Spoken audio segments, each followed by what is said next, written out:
Hello there, this is Kasono. Welcome back. About 400 years ago, a European became a samurai for the very first time. You might know him as a John Blackthorne from the Disney+ series Shogun.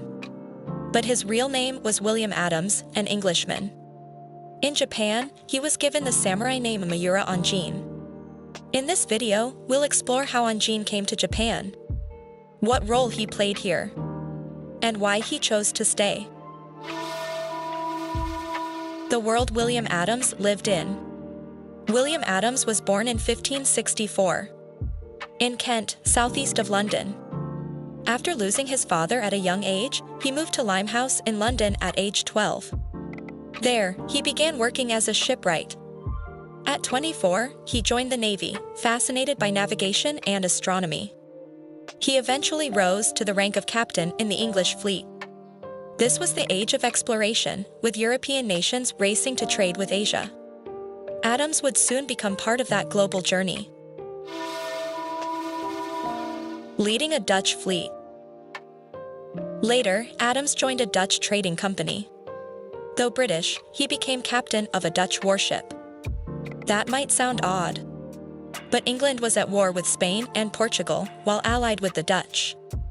So it wasn't strange for an Englishman to lead a Dutch voyage.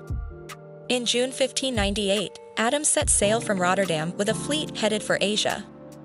But along the way, the fleet was hit by Spanish and Portuguese attacks, storms, and disease.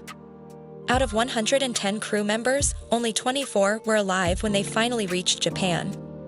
This 17th century print shows the fleet, with the Liefde, Adams's ship, in the foreground. The rest, sadly, never made it. Arrival in Japan. Adams and his crew were shipwrecked off the coast of Kyushu. Unable to reach land on their own, they were rescued by local Japanese fishermen. After so long at sea, what must it have felt like to stand on solid ground again? But their relief didn't last. They were soon detained by the Tokugawa shogunate. Their cannons, guns, and ammunition were all confiscated. But why were they treated this way? One reason, Catholic missionaries had arrived in Japan 50 years earlier. They were members of the Jesuit order, devout Catholics. But Adams and his crew were Protestant, British, and Dutch. The Jesuits demanded they be executed immediately. But Tokugawa Ieyasu refused. Instead, a priest was sent to convince Adams to leave Japan. He even tried to convert him to Catholicism. Naturally, it didn't work. Soon after, Ieyasu summoned Adams and his crew to Osaka. At first, Ieyasu believed their ship was a pirate vessel, thanks to warnings from the Jesuits. But as he listened to Adams explain their journey, his doubts began to fade. Through Adams, Ieyasu learned for the first time about the religious conflict in Europe. He grew suspicious of the Jesuits, who had insisted so strongly on execution. Some historians believe this moment influenced Japan's later decision to close its borders. After several audiences with Ieyasu, Adams and his men were finally released. They were invited to Edo, modern-day Tokyo, becoming a trusted advisor. After relocating to Edo, Adams became one of Ieyasu's key foreign advisors. Ieyasu saw Adams as a valuable asset in expanding Japan's international trade. He received a salary and a house. He served as interpreter and counselor during meetings with foreign envoys. He taught English, navigation, and math to Ieyasu's retainers. And he introduced European shipbuilding techniques to Japan, drawing on his training as a shipwright. In recognition of his service, Adams was made a Hatamoto, a direct retainer of the shogun.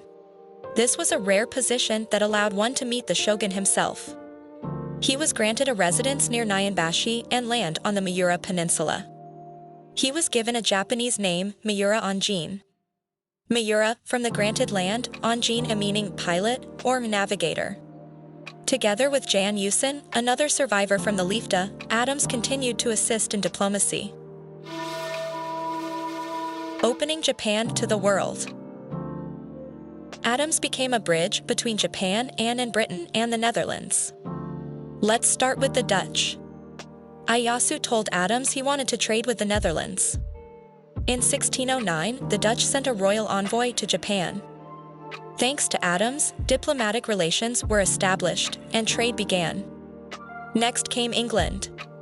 This is a letter Adams sent to the East India Company in London. It's now preserved in the British Library. The letter caught the attention of King James I, who sent an official envoy to Japan.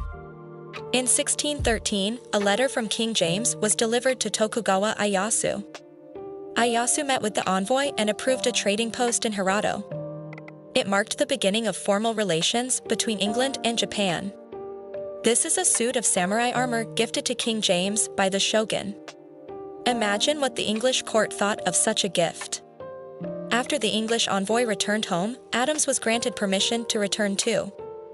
But he chose to stay. Reportedly, he clashed with the fleet commander. Adams called him an arrogant youth, while the commander disliked Adams' too Japanese manner. Adams continued working with the British trading post in Hirado. Adams' final years. After the death of his patron, Ieyasu, Japan began restricting foreign trade. Adams' influence faded. In 1620, Adams died of illness. He was 57 years old. His Japanese name and lands were passed down to his son, Joseph. Remembered across Japan. Monuments honoring Adams can be found throughout Japan. Tokozen Temple in Yokosuka is his official gravesite. It's uniquely Japanese that a Christian is honored at a Buddhist temple. A beautiful symbol of cultural blending. Nearby, Zushi Park hosts the Ionjin Cherry Blossom Festival every April. In Eto, Shizuoka, a memorial park marks where Adams built Western-style ships. Every summer, fireworks light up the sky during the Onjin Festival. In Hirado, Kyushu, you can visit the reconstructed Dutch trading house and Adams' tomb. Part of his remains are believed to rest there. DNA analysis strongly supports the identification. In 1964, a stone from his wife's grave in England was brought to join his. Their joint memorial stands to this day. A memorial service, Onjin-ki, is held every May. In Higashiyaraga, Tokyo, a monument honors Japan's early trade ties. In Nyanbashi, a stone marker shows where Adams once lived. The area was even named Onjin-cho, Onjin Town. Legacy of a foreign samurai. So, what did you think of his story? As a trusted advisor to Ieyasu, Adams shaped Japan's diplomacy, bridging Japan with England and the Netherlands. His legacy still lives across the country. We'd love to hear your thoughts in the comments. We'll be sharing more amazing stories from Japanese history. Thanks so much for watching all the way to the end. Let us know your feedback or send us a topic request.